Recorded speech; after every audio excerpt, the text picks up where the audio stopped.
नमस्कार दोस्तों। आज फिर से हम लोग नया बोर्ड उठाए हैं। आरआरबी मुजफ्फरपुर 1996। 2 दिन 3 दिन छुट्टी रही दुर्गा पूजा का, ठीक है ना। मतलब कि जहां पर से वीडियो बनता वहां पर हम अवेलेबल नहीं थे, इसलिए ऐसा हुआ। तो हम लोग ऐसा करते हैं, शुरुआत करते हैं। आप लोग अच्छा से नोट कीजिएगा, इसका पीडीएफ सब टेलीग्राम पर मिल जाएगा, ठीक है ना। तो आइए, दिया हुआ है कि मिस्र देश का राष्ट्रीय ध्वज सबसे पुराना है। ये तो अब से ठीक है, क्वेश्चन बनता है, लेकिन यहाँ पर जो जो क्वेश्चन और बनने का चांस है मिस्र देश से, उसको आप लोग डिस्कस कर लेते हैं। देखिएगा, मिस्र, तो पहले तो इसकी राजधानी आपको पता होना चाहिए, काहिरा। इसका राजधानी कहां पर है? काहिरा। अच्छा अच्छा, इसमें और एक प्रश्न है कि गिजा का पिरामिड, गिजा का पिरामिड पिरामिड कहां पर है भाई? तो मिस्र में मिलेगा।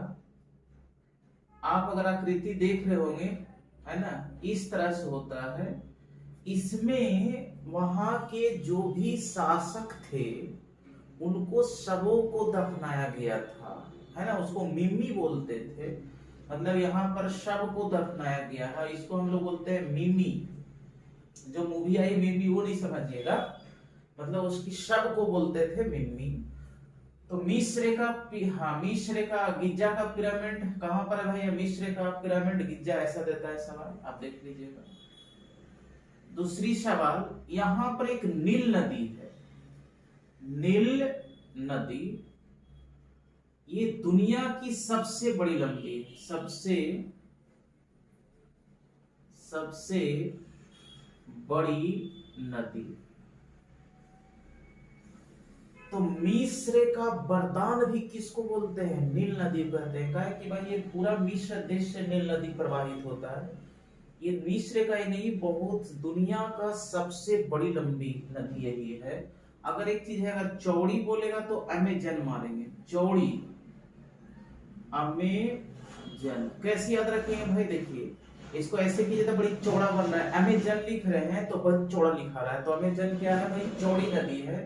और लंबी नदी कहेगा तो कौन होगा भाई? इसको। अच्छा, इस नील नदी को हम लोग मिस्र का वरदान बोलते हैं, मिस्र का वरदान। अच्छा, इससे एक और सवाल आता है कि भाई मिस्र पर एक, ये नील नदी पर एक आसवन बांध है, आसवन बांध। तो सवाल पूछे कि आसवन बांध किस नदी पर है? तो नील नदी पर है। अच्छा, यहाँ पर कुछ स्थानीय पवन चलता है, उसका नाम आप याद रखिएगा, खमसिन। खमसिन जो है यहाँ का स्थानीय पवन है। मिस्र का क्या है भाई? स्थानीय पवन है। मिस्र का स्थानीय पवन है, स्थानीय पवन। अच्छा, हम लोग देखे थे कि जो स्वेज नहर पढ़े थे, जो 1956 में इसका राष्ट्रीयकरण हुआ था, तो स्वेज नहर पर भी अधिकार किसका है? तो मिस्र का है। इतना कम से कम याद रखिए, ठीक है ना। ये तो सवाल बार बार पूछता है कि यस्दीकरण या गैल्वेनाइजेशन में लोहे पर लोहे पर जस्ता का लेप डाला जाता है। ये कई बार देखिए, ये गैल्वेनाइजेशन भी दे सकता है, यस्दीकरण होता है। ऐसा ये है कि जैसे मान लीजिए लोहा है, तो लोहा पर जस्ता का लेप चढ़ा देते हैं, ये जस्ता का लेप चढ़ा देते हैं। इससे क्या होगा कि लोहा में जंग नहीं लगेगा, जंग को रोक। इसमें आप लिख सकते हैं जंग को रोकने के उद्देश्य से, रोकने के उद्देश्य से कि अगर जंग ना रहेगा तो भाई लोहा ज्यादा समय तक टिकाऊ रहेगा, है ना। इसको इतना ही आप याद रखिएगा, और इसमें तो कोई सवाल बनेगा नहीं। चलिए, यहां से है कि डिगो गार्सिया हिंद महासागर में अवस्थित है। जैसे हम लोग देखते हैं महासागर की संख्या 5 हो गई, पहले 4 थी, अब 5 हो गई है, एक नई खोज हो गई है। तो हिंद महासागर को समझेंगे, हिंद महासागर, इसको अर्ध महासागर भी बोलते हैं, अर्ध महासागर भी कहते हैं, टेल मतलब कहते हैं। अब ये सवाल पूछा है कि डिगो गार्सिया कहां पर है, द्वीप जो है हिंद महासागर, तो ऐसा ही से बड़ी सला द्वीप है। तो इसमें और कुछ याद रखिए कौन कौन द्वीप इसमें शामिल है। देखिए जैसे श्रीलंका, श्रीलंका भी एक हिंद महासागर में है। मालदीव ये भी हिंद महासागर में है, मालदीव। जावा, सुमात्रा, ये मोस्ट इंपॉर्टेंट है। एक है मेडागास्कर, मेडागास्कर कि मेडागास्कर कहां पर स्थित है भाई, तो हिंद महासागर में है। रियूनियन द्वीप, रियूनियन द्वीप कहां पर है, तो हिंद महासागर में। सेशेल्स द्वीप, सेशेल्स द्वीप ये भी कहां पर है, हिंद महासागर में। तो कम से कम आप इतनी बात याद रखिए। मतलब तो पूछा है बारी बार कि मेडागास्कर कहां पर है, किस महाद्वीप में है, तो हिंद महासागर में है। तो आप इतना चीज इसमें याद रखिएगा। नेक्स्ट प्रश्न लगाया जाए।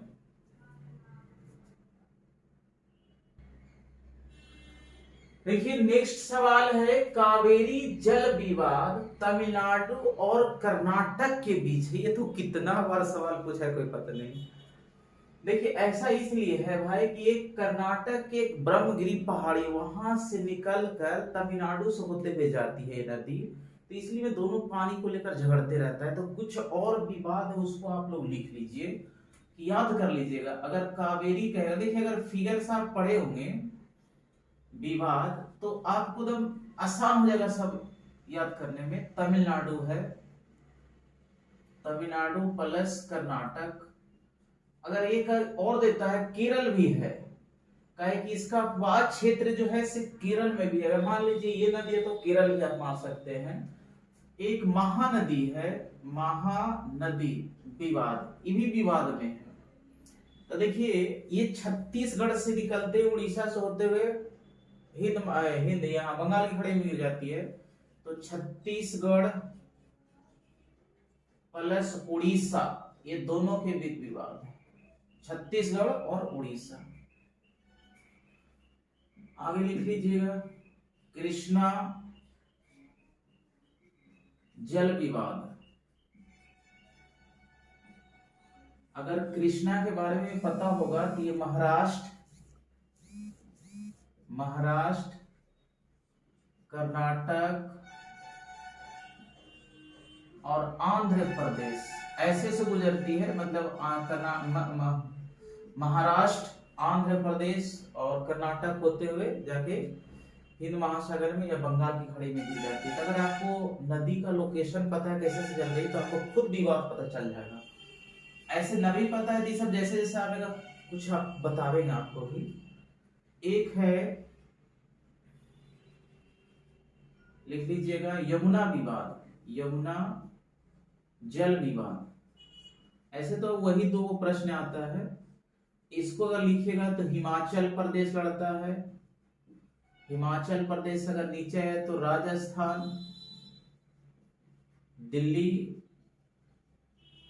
और यूपी, इसमें विवाद है। सतलज, सतलज एक बार अगर याद रहेगा, ब्यास रावी विवाद। तो कम से कम देखिए सतलज, रावी, ब्यास ये सब जो है सिर्फ पंजाब और हरियाणा में बहती है। तो जाहिर सी बात है कि हरियाणा प्लस पंजाब दोनों लड़ेंगे, है ना। एक है ताप्ती, ताप्ती विवाद। आप देखिएगा तो ये ताप्ती जो है मध्य प्रदेश और गुजरात का एक यहीं से दोनों में बहती है। नर्मदा विवाद भी है, ये भी एमपी और गुजरात की बात है। देखिए एक बार आप लिख लीजिए, कम से कम पढ़ा हुआ रहता है तो आ जाता है। अगर आप पूरा नदी तंत्र को, अफवाह तंत्र को बढ़िया से पढ़े होंगे और लोकेशन आपको पता होगी कौन नदी कैसे बहती है, किस क्षेत्र से बहती है, तो उसी को क्षेत्र लेकर विवाद होगा। जैसे नर्मदा है, एमपी और गुजरात होते हुए बहती है, तो दोनों आपस में लड़ते रहता है। तो आप कम से कम ये कावेरी तो जरूर याद रखिएगा, है ना। ऐसे एक बार सब लिख लीजिए कि भाई आगे सवाल तो क्या हो जाए, बन जाए। नेक्स्ट है कि कुतुब मीनार को इल्तुतमिश ने पूरा किया था। देखिए आधारशिला तो रखा था कुतुबुद्दीन ऐबक, उसका एक गुरु था बख्तियार काकी, उसी के याद में बनाया था। तो आज हम लोग को आया है कुतुब मीनार। इल्तुतमिश तो आगे भी आएगा, तो इसको देखेंगे। कुतुब मीनार ये कहां पर है भाई, तो दिल्ली में है। बोलेंगे कितना ऊंचाई है इसकी, तो 72.5 मीटर है। अच्छा इसको बनाया कौन, आधारशिला, मतलब आधारशिला कौन रखा, तब मारिएगा आप लोग कुतुबुद्दीन ऐबक। कुतुबुद्दीन ऐबक जब ये मर जाता है 1210 में पोलो खेलते समय, तो इसके बाद जाता है इल्तुतमिश, तो 3 मंजिल का निर्माण, आप फिगर में भी देख रहे होंगे। निर्माण कौन करवाया भाई, तो इल्तुतमिश कराया, इल्तुतमिश, है ना। अच्छा इसमें एक और है कि भाई 2 मंजिल और बना है, 2 मंजिल का निर्माण फिरोज शाह तुगलक किया था। फिरोज शाह तुगलक। ऐसा इसलिए हुआ कि जैसे 3 मंजिल खड़ा हुआ था, उसमें माना जाता है कि भाई अति बिजली गिर गई थी, वो बिजली क्या बोलते हैं वो बड़ी चालक वाला, वो गिर गई थी। तो उसको 2 मंजिल को और जो बनाया, कौन बनाया, फिरोज शाह तुगलक बनाया था। ऐसे भी सवाल पूछ सकता है कि कुतुब मीनार के निर्माण में किसका किसका भूमिका था, तो कुतुबुद्दीन ऐबक, इल्तुतमिश और फिरोज शाह तुगलक। किसकी याद में, याद किसकी थी, याद में, तो कुतुबुद्दीन बख्तियार काकी। ये जो था से गुरु था किसका, कुतुबुद्दीन ऐबक का। वही कुतुबुद्दीन ऐबक जो है इसी के याद में कुतुब मीनार बनाता है। तो कम से कम आप इतना याद रखिएगा। इसके बाद है कि इक्तादारी प्रथा इल्तुतमिश लाया था। इल्तुतमिश के बारे में पहले ही बता चुके हैं, अब फिर से आया तो फिर से पढ़ लेंगे। और इक्तादारी भी आप लोग को हम बताए थे कि इक्तादारी क्या होता था। देखिए बार बार रिपीट हो रहा है सवाल, अगर आप मेरे साथ लिखते चलिएगा, थोड़ा थोड़ा भी घर पे अगर देखते भी चलिएगा, देखते देखते सब चीज हो जाता है। देखते हैं ना कहां से कहां मैटर फैल जाता है। तो इक्तादारी प्रथा है ना, तो इल्तुतमिश के बारे में देखना है। इल्तुतमिश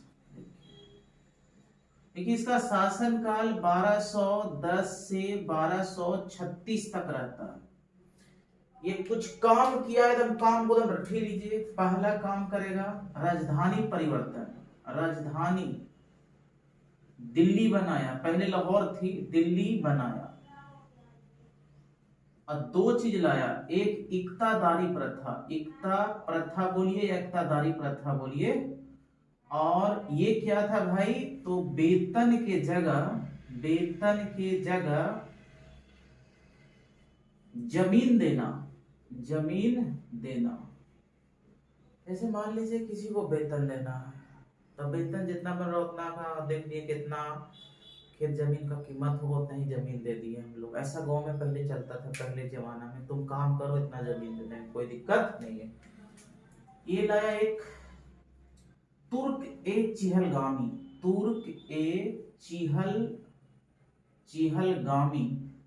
ये प्रश्न आता है कि तुर्क ए चिहलगामी कौन लाया, या इसको बोलते हैं चालीसा संगठन। चालीसा संगठन कौन लाया भाई, तो कौन लाया भाई, इल्तुतमिश लाया। इसमें और कुछ लिख लीजिए। इसने तांबा के जित्तल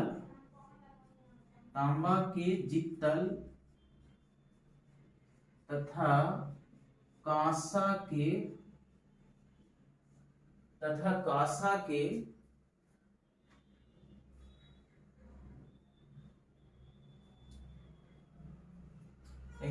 ये चांदी का जित्तल है जी, चांदी के जित्तल और कांसा के क्या बोलते हैं इसको,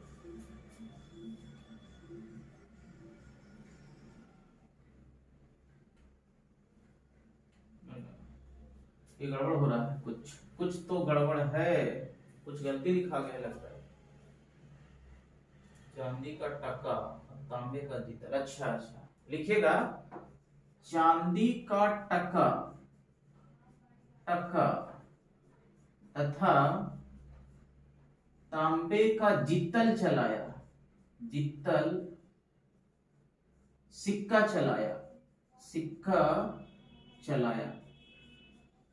तो कम से कम आप इतना याद रखिएगा। ये तो बड़ी बार पूछा है कि इक्तादारी प्रथा कौन लाया, तुर्क चहलगामी या चलीसा संगठन कौन लाया है, तो इल्तुतमिश। और चांदी का टक्का और तांबे का जित्तल सिक्का कौन चलाया, तो इल्तुतमिश। नेक्स्ट प्रश्न लगाइए।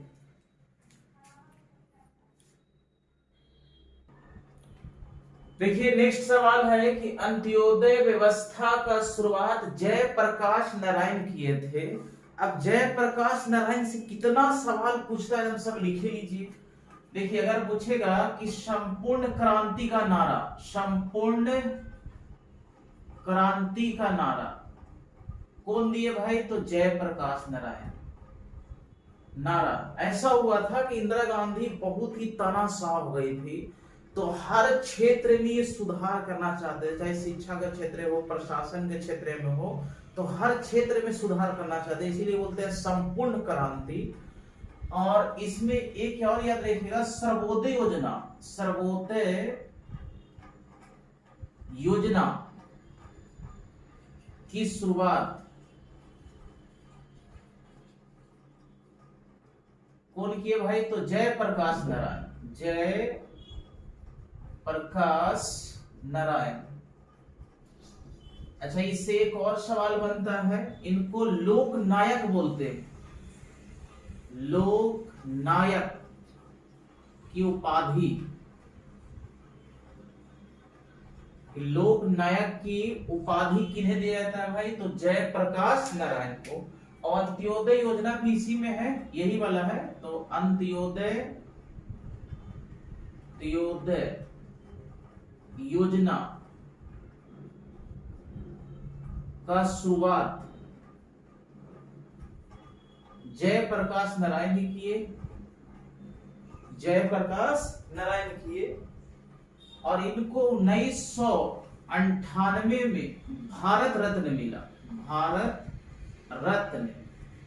तभी तक ये 23 सवाल बना है कि संपूर्ण क्रांति का नारा कौन दिए, तो जयप्रकाश नारायण।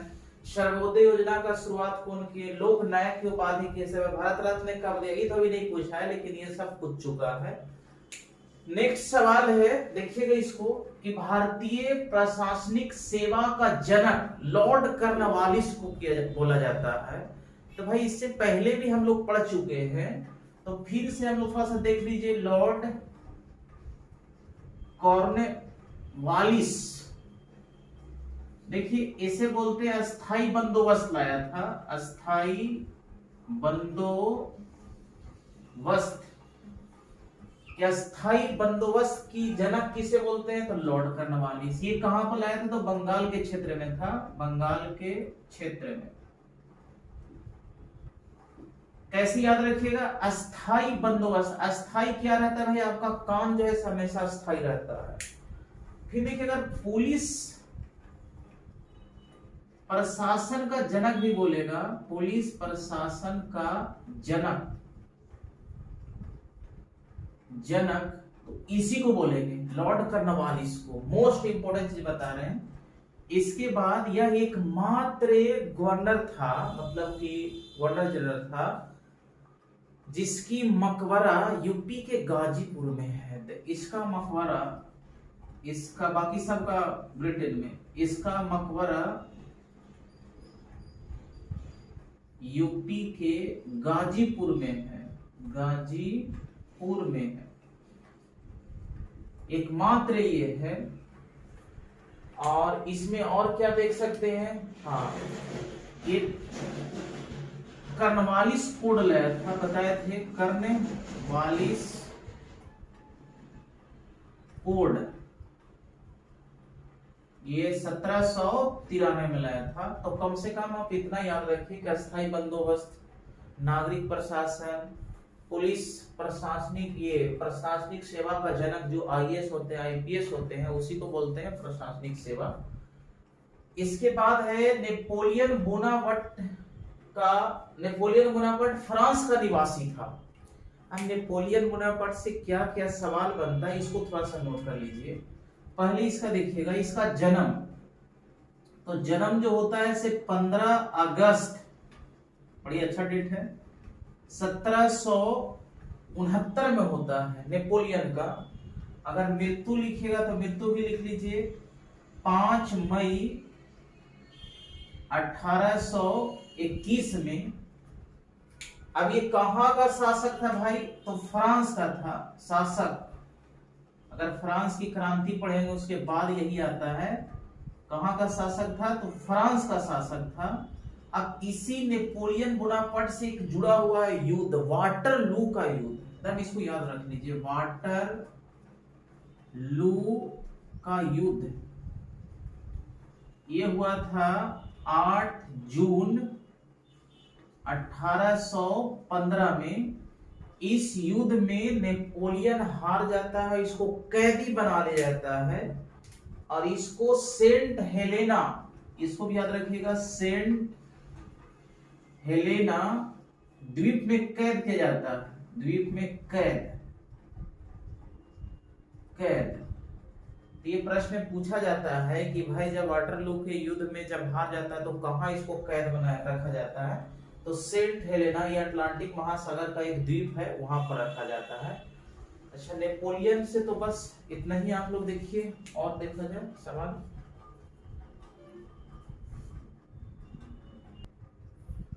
देखिए 3 प्रश्न और बचा हुआ है, इसमें बहुत ही अच्छा प्रश्न यहाँ से सवाल आने का चांस बनता है। करा हेमावती कावेरी की सहायक नदी है। तो देखिए आज हम लोग, जैसे एक बार गंगा आया था तो पूरा हम लोग गंगा के बारे में डीपली पढ़े थे, आज कावेरी नदी को बारे में हम थोड़ा सा पढ़ेंगे, ठीक है ना। तो भेड़ी नामी तो कावेरी नदी, इससे पता चल जाएगा कि कौन सहायक नदी है कौन नहीं है। तो कावेरी नदी, देखिए इसको बोलते हैं दक्षिण भारत की गंगा, दक्षिण भारत की गंगा। काहे कि इसमें लगभग सालों भर पानी होता है, जैसे गंगा में कैसे सालों भर पानी बहती है उसी तरह से इसमें भी होता है। 12 मासी नदी, मतलब 12 माह जो है ये प्रवाहित होते रहती है, इसको बोलते हैं इसलिए 12 मासी नदी। अब इसका थोड़ा सा फिगर से देख लीजिए, अगर थोड़ा सा अगर भारत का चित्र अगर पता होगा तो देखिएगा, ये आपका कर्नाटक है और ये केरला है और इधर तमिलनाडु है ना, कर्नाटक केरल तमिलनाडु। तो यहाँ पर ब्रह्मगिरी पहाड़ी मिलेगा, एक पहाड़ी का नाम है ब्रह्मगिरी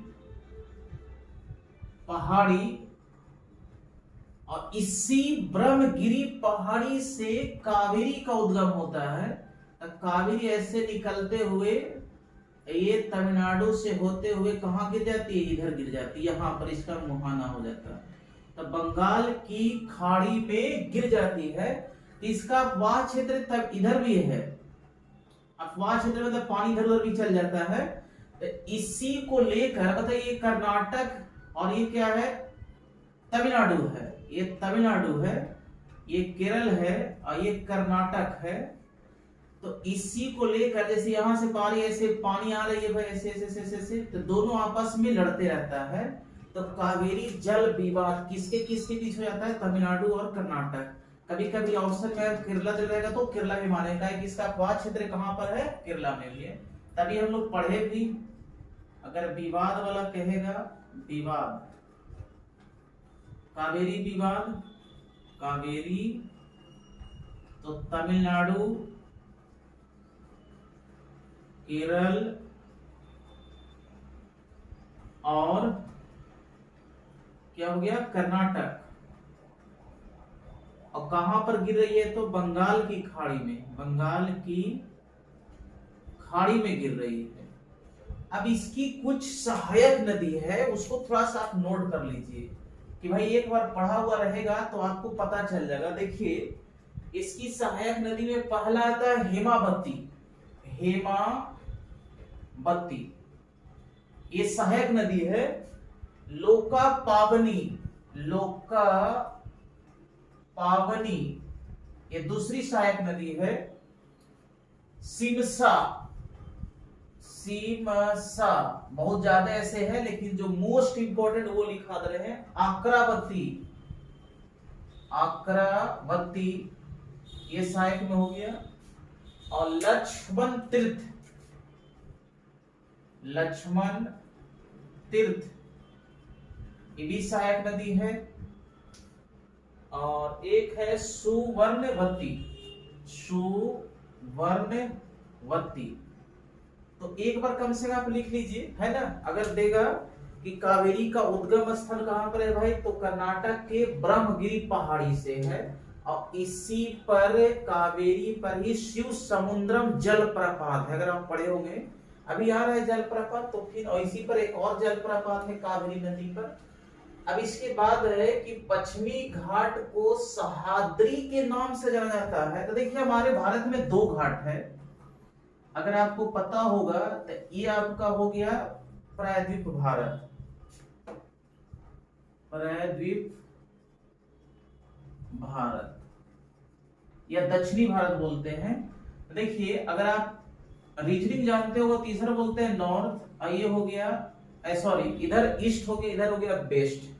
तो इधर को बोलते हैं हम लोग को पूर्वी घाट, इसको बोलते हैं, यहां तक को पूर्वी घाट बोलते हैं, पूर्वी घाट। क्या बोलते हैं भाई, पूर्वी घाट। और इसको बोलते हैं पश्चिमी घाट, ये आपका हो गया पश्चिमी घाट। तो इसी पश्चिमी घाट को सह्याद्री के नाम से भी जाना जाता है। आप देखिए इसको भी हम लोग कई भाग में बांट देते हैं, इस घाट को तो 3 भाग में हम लोग जनरली बांट देते हैं। इसको बोलते हैं कोंकण तट, कोंकण तट। अब प्रश्न आता है कि कोंकण तट किधर है, पश्चिमी में कि पूर्वी में। और एक है कन्नड़ तट, कन्नड़ तट। और ये वाला है मालाबार तट। तो कोंकण तट, मालाबार तट सब पश्चिमी घाट में। और इधर वाला जो है ये वाला, ये इसको बोलते हैं कोरोमंडल तट। और ये है उत्तरी सरकार तट, उत्तरी सरकार तट। तो कम से कम आपको ये बनना चाहिए कि पूर्वी घाट में कौन कौन है, पश्चिमी घाट में कौन कौन है। कभी कभी ऐसे भी सवाल पूछ देता है, जैसे मुंबई एक बंदरगाह है, तो किस घाट में है, पश्चिमी घाट में कि पूर्वी घाट में है, तो पश्चिमी घाट में है। जैसे पारादीप हम लोग पढ़े थे, हल्दिया पढ़े थे, विशाखापत्तनम पढ़े थे, एनौर पढ़े थे, तुतीकोरिन पढ़े थे, ये सब पूर्ण घाट में है, तो पूर्वी घाट में है। एक लास्ट सवाल बचा हुआ है कि होंगकेंगपाल झरना कावेरी नदी पर है। ये तो अलग झरना दे दिया, बाकी जितना बुक में देता है उससे थोड़ा सा हट के दे दिया है। तब कुछ झरना के जैसे हम लोग लिख लीजिए नाम, शिव समुद्रम कहेगा कि शिव समुद्रम झरना, समुद्र झरना ये किस पर है भाई, तो कावेरी नदी पर है, कावेरी नदी पर। एक देखे थे धुआंधार, धुआंधार झरना, ये है आपको नर्मदा नदी पर। आप ऐसे याद रखिए, कोई बेचारा नरम आदमी रहता है उसको धुआंधार पिटाई होता, तो धुआंधार नर्मदा नदी पर। और एक हुंडरू, हुंडरू झरना, तो हुंडरू झरना जो है से आपको स्वर्ण रेखा नदी पर। और एक आप लोग को कमेंट करके आपको बताना है कि जोग या गरसोप्पा जलप्रपात किस नदी पर है। जोग या गरसोप्पा या उसको बोलते हैं महात्मा गांधी। तो आप उसको कमेंट करके बताइएगा। बाकी बढ़िया से आप लोग लिख लीजिएगा, इसका पीडीएफ भी डाल दिए हैं। आज का क्लास यहीं तक, फिर कल से मिलते हैं। Good night.